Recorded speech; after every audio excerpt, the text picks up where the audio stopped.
Saudi अरब कितना ताकतवर है। सऊदी अरब रुतबे के लिहाज से दुनिया का 13वां बड़ा मुल्क है। सऊदी अरब खाम तेल का सबसे बड़ा एक्सपोर्टर है और ये सऊदी अरब के पास वेनेजुएला के बाद सबसे ज़्यादा तेल के ज़खायर हैं। ये तेल के ज़खायर सऊदी माशियत को ज़र मुबादला देते हैं और मज़े की बात यह है कि दफ़ाई लिहाज से देखें तो सऊदी फ़ौज की तादाद 3 लाख से ज़्यादा है और सऊदी अरब मिस्र, इसराइल, ईरान के बाद एशिया की चौथी बड़ी फ़ौजी ताकत है।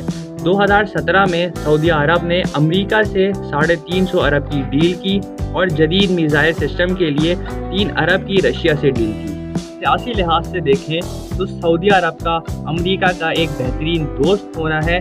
सऊदी बादशाह अब्दुल्ला अजीज़ बिन सऊद शेख ने सऊदी बादशाहत का आगाज़ किया और फिर अमरीकी सदर से तारीख़ मुआहदा किया, जिसके मुताबिक अमेरिका सऊदी अरब की हिफाजत करेगा और इसके बदले में अमेरिका सस्ता तेल हासिल करेगा। सऊदी अरब की दूसरी बड़ी ताकत दुनिया के दूसरे सबसे बड़े मज़हब इस्लाम की मुक़द्दस तरीन मकामात का इस सरज़मीन पर होना है। ये बात दुनिया भर के मुसलमानों के दिल में सऊदी अरब का ख़ास मकाम पैदा करती है।